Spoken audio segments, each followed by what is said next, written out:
Welcome to Take 3 and Call Me in the Morning, a podcast where three doctors from three different disciplines cut through the noise and bring nuance and practical insight to conversations about health that actually matter in our day-to-day lives. I'm Vahid, a physician, and I'm joined by Pega, a doctor of clinical psychology, and Adam, a doctor of physical therapy. We bring our perspectives together to connect the dots and tackle the questions, trends, and everyday issues that can leave people unsure of what to believe or what to do next. No gimmicks, no fads, just real conversations grounded in evidence, experience, and a dose of common sense. In today's episode, we interview Dr. Timothy Tsang and dive into the topic of myopia in children. Dr. Tsang is a doctor of optometry, a fellow of the American Academy of Optometrists. He is clinical instructor at the University of Waterloo School of Optometry and used to be assistant professor of optometry at the Illinois College of Optometry before he settled back into Canada to open up his own full-scope private optometry practice called Foresee Eyecare, where he specializes in myopia control in kids, dry eye disease, vision therapy, ocular disease and emergency, as well as specialty contact lenses. Dr. Tsang is also a key opinion leader and lecturer on myopia management, dry eye disease, and ocular disease with various industry partners. If you're interested in learning more about his practice, you can reach them on their website, www.foresee-eyecare.com.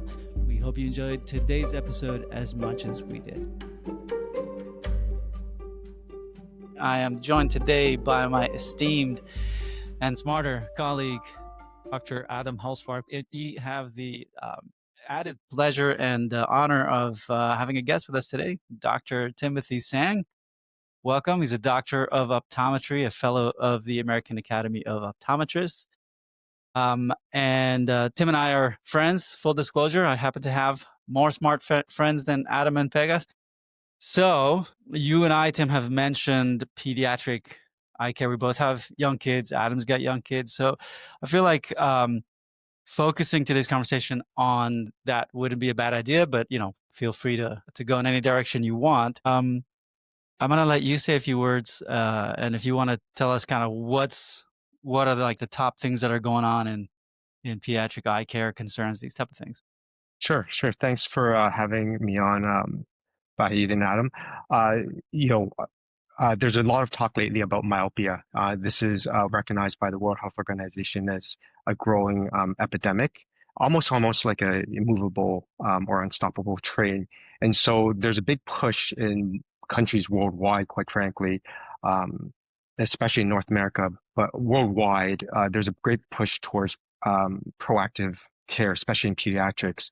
And that's the focus on prevention or catching symptoms perhaps before the child verbalizes them. And it's especially important in pediatrics because kids don't drive. Their visual world might not be distance vision. And so you want to basically catch these on routine eye exams at younger ages than ever. The US, a lot of the states lead that with infancy programs, which recommend eye exams as early as 6 months of age and then yearly after that. And we're seeing a big drive on that for multiple reasons. But one of the questions I'm asked most often are there quick habits that we can implement for these kids? And I would say absolutely. And you might have heard of these before: 2 hours a day outdoor activity year round with UV protection when appropriate, 20-20-20 rule, every 20 minutes, minimum 20-second breaks, look 20 feet away. Sometimes I'll use an elbow rule for visual tasks between the eyes and elbow for viewing distance, depending on the child's age. And good lighting, of course, that's important. But we're seeing this increase in myopia as far as lifestyle environment, as much as the genetic risk. So let's go back a quick second, if you don't mind, just real quick and dirty definition of myopia. Like, what is myopia and what's going on? Yeah, that's a great question. And so in simplest terms, it's the ability to see objects up close at clearly, but they appear blurred at a distance. So myopia is also commonly referred to as nearsightedness. But here's something that might be out of left field. We now know it's much more than just visual blur. It's not solely based on that. So there is a metric that we are measuring now called the axial length, which is measured with biometry. And how I want you to think of this analogy is think of your eyeball like a balloon. And as the prescription is getting higher and the child is growing, we're blowing more air into the balloon. So the retina, which is the film in the back of the eye that helps us see, is actually physically stretching out. So if the prescription is increasing with increasing myopia and the eye is physically stretching out, where there comes an inflection point where it could put the eye at risk of potentially vision or sight-threatening conditions later on in life. And so the whole push is catch it earlier, and we have more tools than ever to actually slow down the length of eye growth, which seems to be a very important factor to reduce risk of eye problems later on in life. So is that real quickly, going back to the axial component, how exactly are you testing that? So we've always had the ability to measure it with a biometer, and most commonly that was used in ophthalmology for pre-cataract surgery, right? So that we can predict what prescription to put into the implant to replace a cataract, right? But what's come about in a very short period of time, I would say, less than a decade, is the ability to measure this in all ages of population. And so it's basically a light source, and like any diagnostic test, non-invasive, and basically can measure the length of the eye, the axial length or A scan of the eye, essentially, and give us kind of a metric to track. What I always say is you can't diagnose what's not tested, and you can't track what's not diagnosed. And we all know on this podcast the importance of tracking diagnostics over time. And that's what really gives us a progression data or target data as far as treatment and management.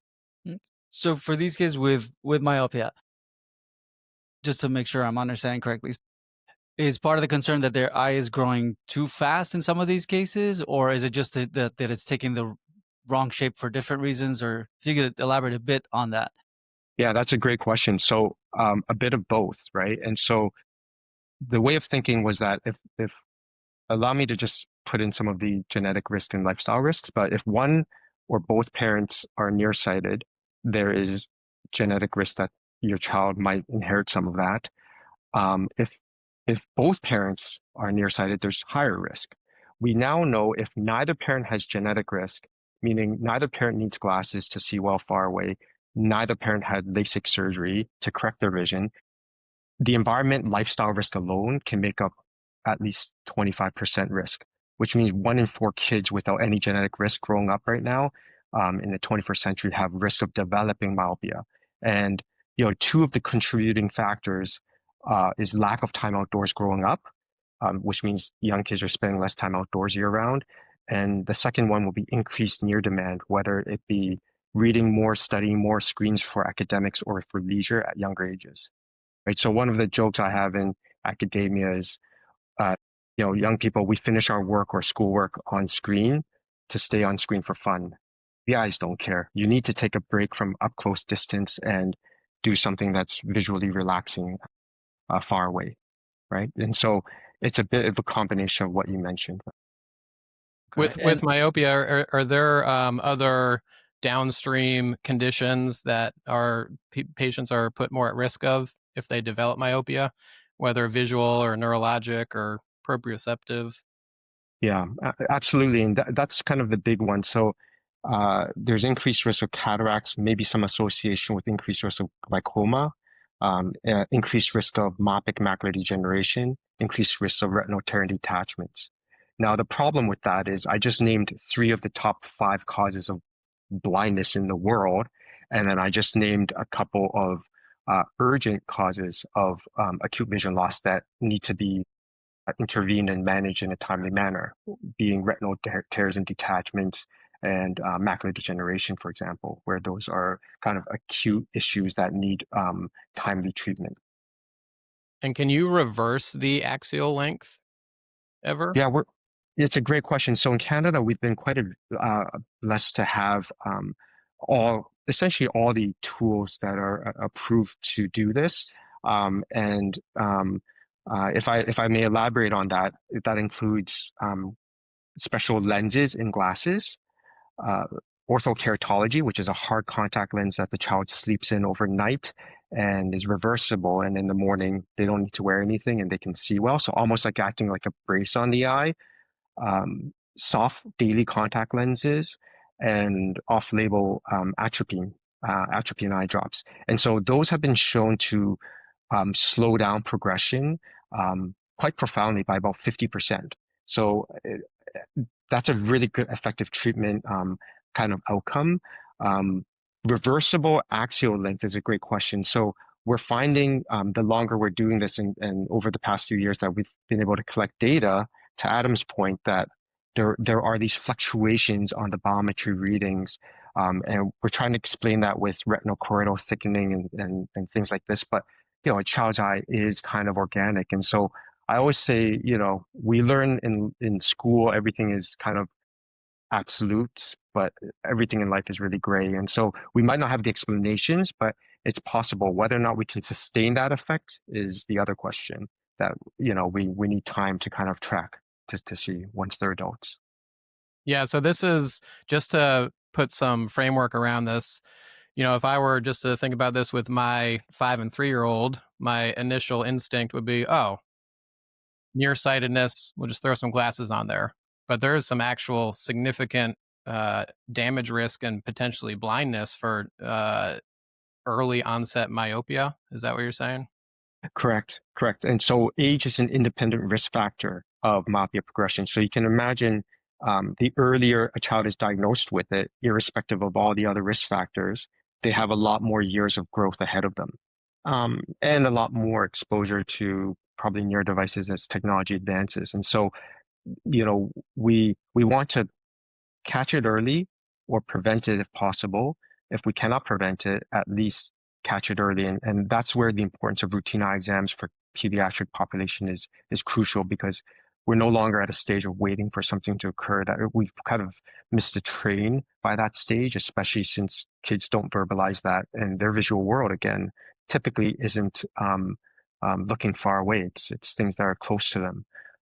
But yeah, the key really is putting them in regular glasses is the old way of thinking. And now we know that there are better tools. And um, if it's amicable to the parent after being educated on these options and affordable, at least it gives another treatment option in our toolbox to kind of address this, especially for kids who are high risk where both parents might be myopic. Right?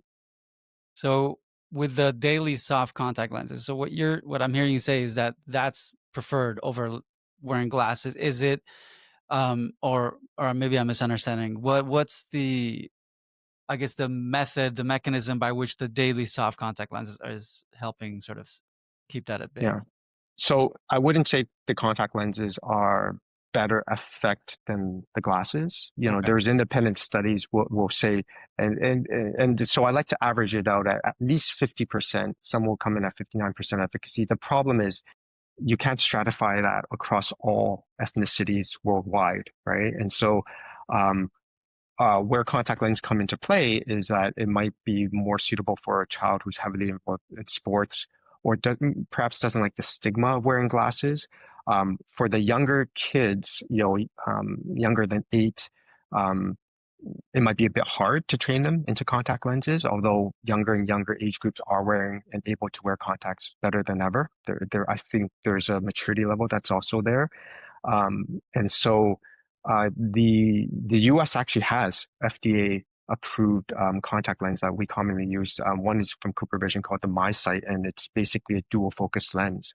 So basically, it clears the center vision in the lens design while having simultaneous zones of blurred vision in the periphery. And that seems to be a stimulus to not give the eye factors to elongate, right? So it's a very interesting design, and the glasses lenses do the same thing. Orthokeratology, which is the hard lens that almost acts as a brace on the eye, mechanically does that, right? And so we've known orthokeratology to be an effective option for decades, for maybe the longest. And other parts of the world, it's commonly used as an option too. So the whole point is we have more treatment options than ever. It's about now fitting patients into it. And in America, I think you're really just waiting for FDA approval for these options to give eye doctors and optometrists more treatment options to provide to their patients. So in the US, the orthokeratology, that hard lens is not approved yet? So it exists. It has approval for overnight wear. Whether or not it has the moniker for myopia control and management, it just depends on the company and how they kind of have seeked approval from FDA, right? And so some do, and some of them have been used off-label, but we've known that that works for decades now, right? And there's other countries that have been doing it for a very long time with great efficacy, right? And so um, I think you can anticipate in the U.S. They've been working on getting this approval quite hard for the last few years, but other parts of the world, Canada included, we've had these tools available to us for at least the past 5 or 6 years as far as the full amount of treatment options. And this is how young it is. We've known about myopia forever, right? For a long time. But the ability to treat it and actually slow down the prescription progression and the length of eye growth that we're alluding to is only our ability to do that at a robust level has literally only been less than a decade because all these tools came about and got government approval just in the past decade or less. So it sounds like a common theme across all of our intervention strategies is really prevention. So if we're looking through a preventative lens, what would your ideal intervention timeline or program or examination frequency look like? I know we're Yeah, assuming a great lot question. here, but That's a great question. So I'm finding the paradigm shift in management as far as not relying solely on just the prescription the child has, but the axial length. And so if the child has a prescription we're lucky enough to catch very early, it being what maybe a low mile, maybe they're minus 0.25 or minus zero point 0.5, we really need to determine if it's truly there, right? And so we do a cycloplegic eye exam with eye drops, relax the pupil, relax the focusing, so we can actually tease out. A lot of kids have this really strong accommodative ability to focus things up close very well. And so you want to really get a true measure of that. And the biometry axial links will guide me because we have normative databases for the Caucasian and the East Asian pediatrics already. And so we can actually plot a lot of the biometry measures against normative databases that are still being developed and see where they fall in kind of a risk percentile. And what that means is basically if they have a high axial length for their age and ethnicity, we might want to be a bit more aggressive as far as what we recommend as far as myopia control. And so right now we've moved on to kind of a combo therapy. So it might be a contact lens or ortho K or glasses paired with atropine drops. And so, or maybe a lateral move within different types of lenses based on efficacy. As far as the management and tracking, I think, Adam, that's a really important question. It's not like I prescribe this, I'll see you in a year.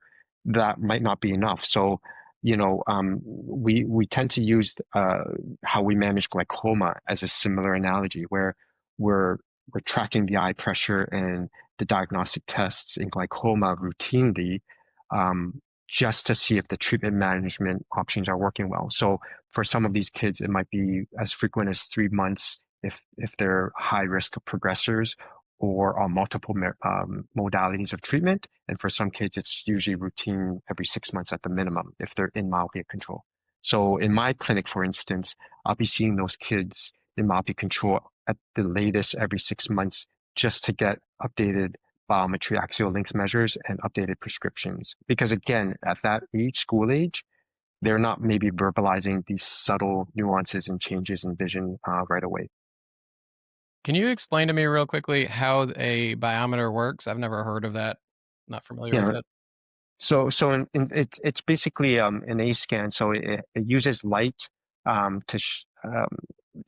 take an image. There's a target for the child or patient to sit in, and it uses light to kind of measure um, the um, kind of horizontal A length or axial length of an eyeball. So you can do it non-invasively with light because there's no bone in the eye, and the pupil allows light to go through. So with non-ionizing, no side effect. The same way you might get pre-tested for your prescription and other tests, it just is measuring the length of your eye specifically, but with a visible light wavelength light source. So no risk of side effect. It's they're getting more and more accurate where they're able to measure kind of that axial length within a hundredth of a millimeter now.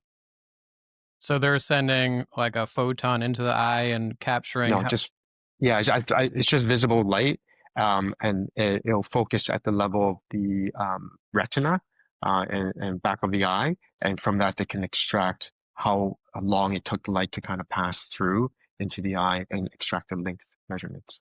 Okay, so in, it's in like simple terms. so the wavelength varies to kind of hone in on the length. You know what? That's a great question. I'd have to look into that in a bit more detail. But again, it's not harmful or harmless light. It's basically we've been doing that same measurement for, say, pre-cataract surgeries for a while. It's just repurposed now to measure, like we never thought of this correlation. So we never thought to measure young people or especially kids with that device because we never were able to correlate that measurement with risk of myopia progression. And so that's like a huge breakthrough discovery where it's like, okay, now we have a metric beyond just the prescription or relying on the patient's subjective response, especially in kids. Sometimes it's reliable, sometimes it's not. It's just an objective measure for us to actually track everything a little bit better. So let's say someone's listening, as a parent or caregiver, small kids. What is the optimal screening? Let's say parents don't have any, risk factors or anything like that. Just average kid, pick the age that you want. But what would be the ideal screening currently, in your opinion? And does that line up with guidelines, or would you recommend, something a bit more aggressive? What are your thoughts on that? Yeah, so currently where I practice in Toronto, the Ontario Association of Optometrists, we follow certain guidelines with some of the US states as well, which is 6 months of age and then annually after that, right? I think at the latest at 1 year of age, because we've gotten to a level where the diagnostic testing, we can get a lot of um, objective measures and screen for things like congenital anomalies in the eye, congenital cataracts, for example, being one of them, well earlier. And so we don't necessarily need the child to verbalize and respond to an acuity chart. As we typically would think, right? And so we can actually get an idea of what their prescription is before they're verbal. And so I would say those are kind of the guidelines. And as far as I know, in a lot of the states in the US, they have this program called Infancy, which is recommending 6 months, then yearly, then at 1 year, and then yearly after that. But I would say generally, we recommend in our office that guideline, or at the latest at 1 year of age, we can start them getting screened for eye exams. Are there sorry, go ahead, Vahid. Go ahead. So let's assume that there's a parent or parents out there who are like, man, I've got these screens. That's the best childcare I've ever found. Do I really have to give them up? Are there some interventions that we can coordinate to kind of help minimize or mitigate the risk of these young kids looking at things, or particularly screens, very, very closely? I think that's a great question, Adam. And so if you think of the generations previously, perhaps our own, when these devices weren't readily available, right? This goes beyond my scope in eye care, but from speaking with other professionals in those areas, kids don't know how to be bored or sit amongst their own thoughts nowadays, right? And so, a lot of the pediatricians I speak to talk to it from a kind of more mental health standpoint. from an ocular standpoint, perhaps that's why we put our kids in activities and sports and just to keep them busy and out of trouble per se, but also do some activity that's not, just always focused on the studies and entertainment and recreational use of screen device. So I would say I can't speak for all about it, but I always say our job as a parent is to be a parent first, not their friend. We want to provide them and teach them foundation. And this is a good segue into maybe we can talk about nutrition next because That's funny you say that. my That was maybe my question. my kids might not love to eat veggies, but I got to make them eat it. And so there's reasoning behind that. And I think they appreciate it later in life and they need that type of structure to it. So, if a parent finds themselves just too stretched thin with that and they must use it, we would recommend if they're going to use devices, maybe educational content, right? And then frequent breaks. So again, 20 rule, every 20 minutes, 20-second break, look 20 feet away, right? I will say, what I can say is in 2017, I believe, we came out in Canada with guidelines on optometric and ophthalmological guidelines on screen time for pediatrics. And it was based on age ranges. A quick summary is from 0 to 2 years of age, ideally no screen time unless it's like live video, like you might be FaceTiming or live video chatting family members. 2 to 5 years of age, 1 hour recreational screen time a day with breaks. And then 5 to 18 was 2 hours of recreational screen time with breaks every 20 to 30 minutes. The pandemic hit, that might have thrown things out of whack. For sure. But that doesn't really mean we can't get back to the normal, even though it's a new normal. I think a lot of things is just discipline. And also, we have to keep in mind that kids are getting devices and cell phones, especially at younger ages than ever before, right? And so, yeah. Sorry to interrupt there because I have a curiosity. So, are we actually worsening in terms of the stats on myopia in kids? Is it getting worse or is it about the same? Because I mean, we've always had books, right? That's a near sight activity. Yeah. So the Australians came up out of one of their big research centers. They published a prospective study in I believe it was 2017 or 2019, on the fact that we will hit, or the rates of global myopia are increasing. Our generation might have been about 10% of the global population. I think we're right now sitting around 33% of the world is myopic. North America is approaching 40%, and East Asia is already approaching 50% now. And so we are projecting, we're on track for this. We're projecting by the year 2050, half the world will be myopic to some degree. So it's really bad. Okay. Yeah, and so that's where that unstoppable train is moving along. But what we're doing, like in a lifestyle standpoint, might be kind of exacerbating that, right? And so some of it is, I think, within our control. And so I think just teaching our kids good habits, just the same way we would get into good eating habits and things like this, that's a good guidance for them to. I tend to, for my kids, use screens as a reward, not like a right. Although the issue is, as they get older, we're seeing that integrated into their schooling, right? So it's just a matter of trying to redirect their interests and focus so it's not just all screen-based. And to that, I would add, we're modeling behavior for our kids, right? So a lot of times when I'm speaking to folks about lifestyle things like dietary, which in a second I'm gonna let you answer that and kind of tell me what kind of foods are going to be good for this kind of scenario. But since we're modeling behavior, we're telling these kids, hey, you got to get off the screen. And, not pointing fingers, but I'd say the vast majority of us are probably also doing something similar on our phones when we have a second, right? Whether it's work emails or whatever it is, we are in front of a screen. And so I think it will have an easier time if we also adjust those things for ourselves and can actually demonstrate for children what behaviors, we want to model for them, I guess, right? I don't know I what your agree. thoughts are on that. Yeah. 100% agree. Same as language, right?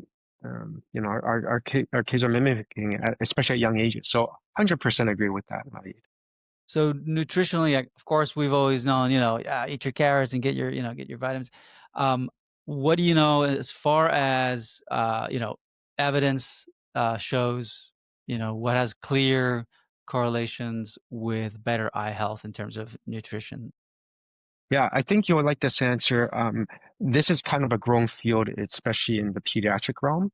Um, but it turns out a lot of the same vitamins that are good as adults, it's good for our kids, right? And so I would focus on your vitamin A, C, E, B3, B12, your carotenoids like lutein, zeaxanthin, and omega 3s, right? And so to simplify it, if the child has no allergies, your basic food groups are eggs, dairy, citrus fruits, carrots, green leafy veggies. So your spinach, kale, broccoli, um, fatty fish, lean meats, um, I would say if they have no nut allergies, then the tree nuts, your pistachios, almonds, hazelnuts, these are all packed with these kind of good vitamins and minerals that you would get. So I tend to, for my patients, recommend overall balanced diet and not so much supplementation for the pediatric population unless they're nutritionally deprived,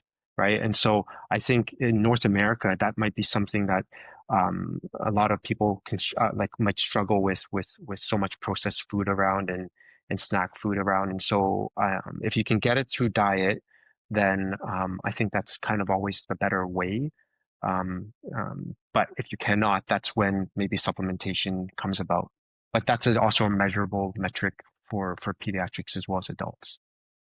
So going off of some active interventions, are there specific exercises you can do to either prevent or counteract some of the nearsighted activities that these kids are being honestly forced into, considering my kids that have been given iPads at school and like that's what they're working off of for half the day? Yeah, and that's quite a young age to introduce, but we're seeing that. We're seeing that in kindergarten, right? iPads being introduced, right? So Adam, to that question, that's a great question.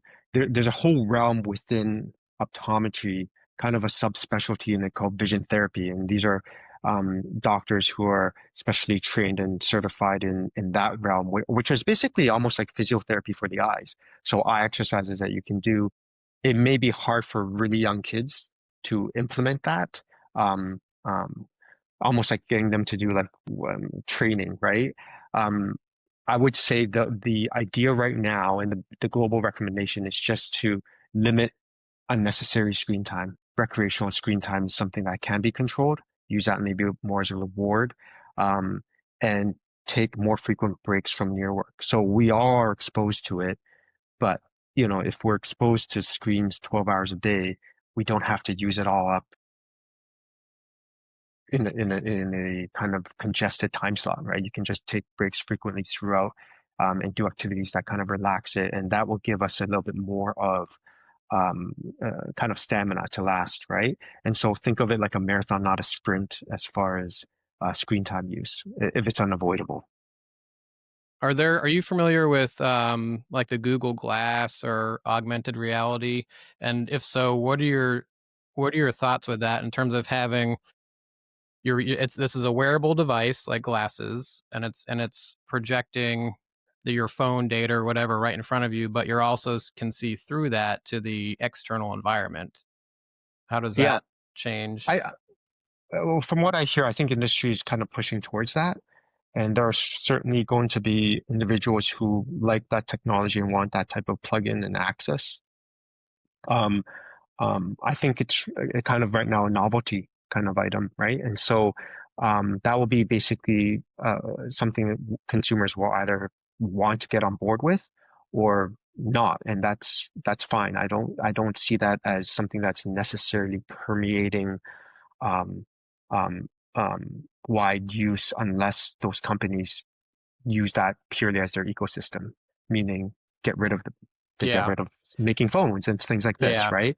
And so if that happens, then consumers just have to kind of make that kind of decision.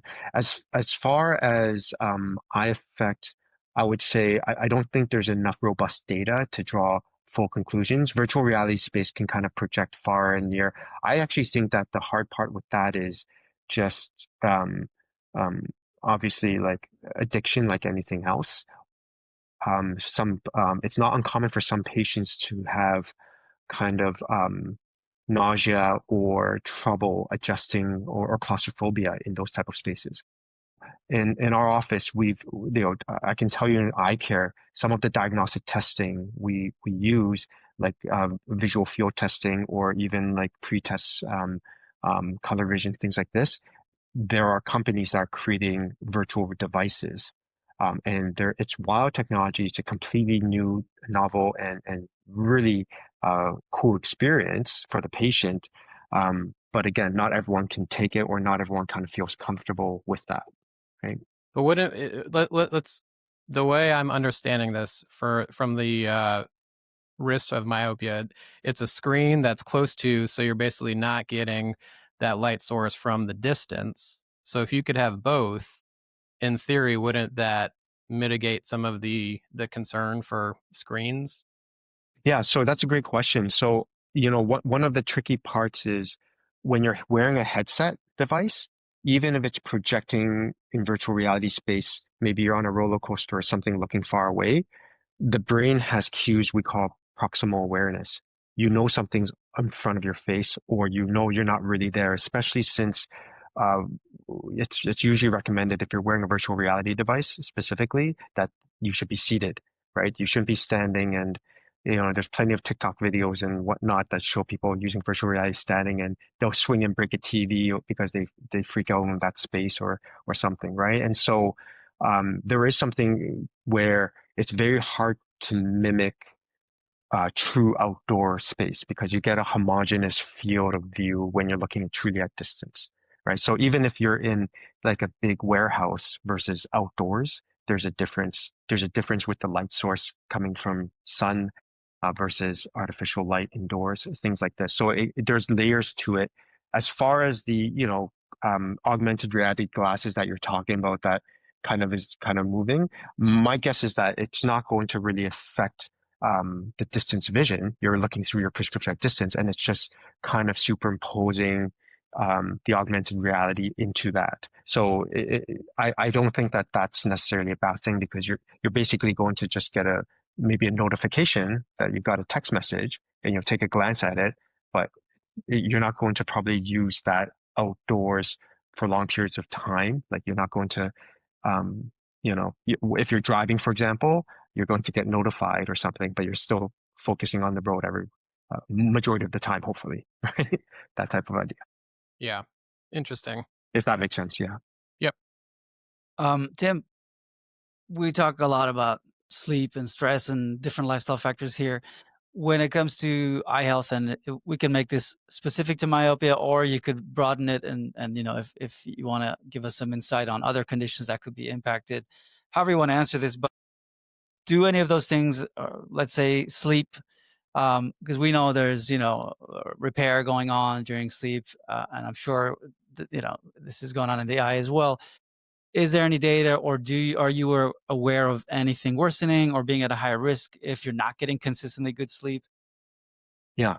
And I'm not sure if it's a trend yet, but I'm very concerned about lack of sleep and poor sleep quality in pediatric populations, right? It's so important for their development, for their brain development, for their eyes. There is association with poor sleep duration and quality with increased risk of myopia, astigmatism, impaired visual function, comfort, and focus, right? And so beyond immune system and everything else, I do think that's a really big area of topic for all ages, is to kind of master the sleep, um, and probably gut health. Those seem to be the big two topics right now that are. But I think both of them are legitimate, and nutrition and sleep are very important for overall health. Certainly the eyes as well. Is there anything else other than that sticks out for you, that's like a signal that you go, you know what, we need to focus on this as well, outside of treatment, more kind of in terms of prevention and supportive? I'm finding that there's so many factors that go into this, but I think just making sure everyone across the board at every age group is getting the proper sleep they need to be able to function during the day and to be able to be in a good mood and not overly rely on external stimulants per se. I think it's always a matter of treating the underlying cause, first identifying that. Now, some people can function with little sleep and that's fine. So what I'm talking about is just making sure, you know, child is getting enough sleep. And I'm not a pediatrician, but we do know that that's important for their overall growth, mental development, immune system, and everything else. I am not sure this question will make sense at all, so bear with me here.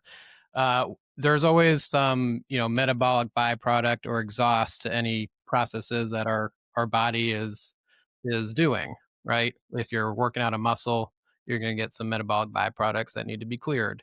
In the brain, it's kind of one of them being the tau proteins. Can you speak to some of the byproducts that are related to visual workload? And is that similar when we're sleeping? Are we clearing those, or is there some sort of quote unquote recovery that we can do to help process those a little easier? That's a great question. So, when we're older and at risk of things like, say, macular degeneration, there are biomarkers in the eye that might be associated and trackable and measurable. And we do know that for certain conditions that where, as we get older, it's harder to clear some of the metabolic waste products and it can lead to certain eye conditions and diseases. I think for kids and whatnot is if their nutrition's on point, their sleep's on point, they're just growing and you have a normal, healthy development. I think it's basically just focus issue. So it becomes more of a binocular vision or focusing type of issue in the eyes itself. So anatomically, the eyes, there's a lot of moving parts in the eyes. The pupil, the lens of the eye has to change shape. The eye muscles have to move the eyes in just to focus something at near, right? And so I treat it kind of like cross country, like a marathon, not a sprint. So if you visually fatigue the system, that sometimes manifests as tired eyes, dry eyes, double vision, headaches, right? And so I think the bigger concern is just tiring out the visual system. It'd be almost like working out an entire day, one muscle group without a break, right? Day in and day out. So I think that that's what we look up for more in kids who aren't at risk of, say, congenital retinal disease or something where there's a specific biomarker that we can look at.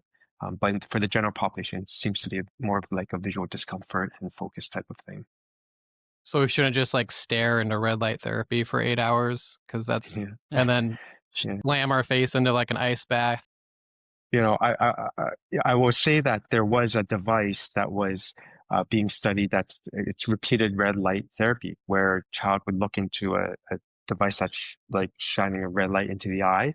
That is not FDA or Health Canada approved. It's not in our paradigm of recommendations for myopia control, especially in Canada when we have all these other tools.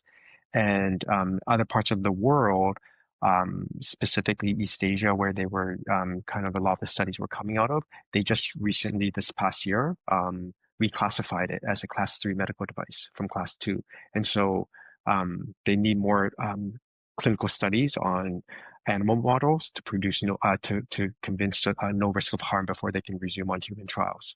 So I think you know we don't really want to follow fads per se in healthcare, as you know. We want the evidence to be there, and we also want to take a least invasive approach where possible, especially in pediatrics. So I always say don't seek permanent, irreversible solutions that might cause irreversible damage for something that can be managed in a better way. And so I always say myopia in kids is great because there's a medical approach and there's a holistic approach. It's whether or not we can implement, right? We all know eating well and exercise is great. We know what to do, but do we make the time to do it? And that's where the discipline comes in. Okay. You mentioned the 20-20-20 rule. For me, I'm kind of in my head the way I'm processing that is it's sort of the equivalent of standing and stretching and walking around, for every certain amount of time you've been sitting. But for your eyes, 'cause I'm thinking outside of sleep, what else could we do to, right, to sort of quote unquote exercise the eye in a good way?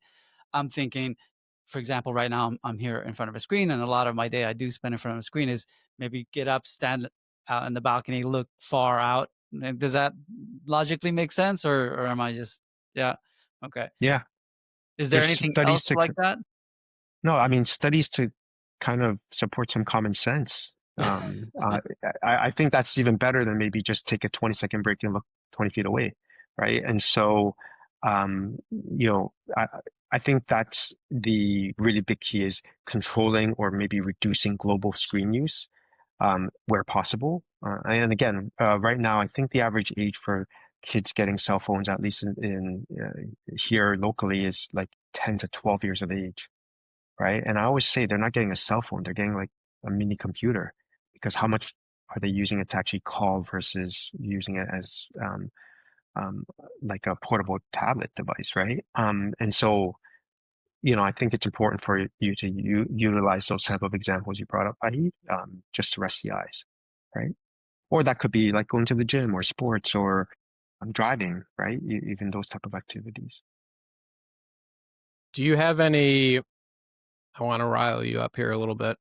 Do you have any thoughts on some of the fads that we see in social media with some of the, quote, unquote, "experts," specifically, like, Andrew Huberman, who's kind of like the neurobiology guy, thinking about, like, light source entering into your eyes and doing these specific interventions to prolong health? Is there anything out there that really, like, just infuriates you that you see? Um, I'll be honest with you. I don't have that much time to peruse those channels, so I'm not aware of um, um, some of these hot takes. Sometimes I'll get patients ask me, one of the most common ones is misconceptions would be like wearing glasses make my eyes weaker. That's a really big misconception. Or my child's too young to wear contact lenses. The risk of contact lens infection is remarkably low, very, very low. Um, Glasses do not make your eyes get weaker as long as you're wearing the right prescription. And so a lot of things in life is reference points. The other one that I would say would be, staring at the sun. You don't want to stare directly at the sun. The UV is known to cause damage. In a young child that's developing, more of the UV gets to the back of the eyes. And so I want them outside when the sun is out, but I want them wearing proper UV protection, right? A hat will give partial protection. Sunglasses are often UVA, UVB 400. That's the wavelength of short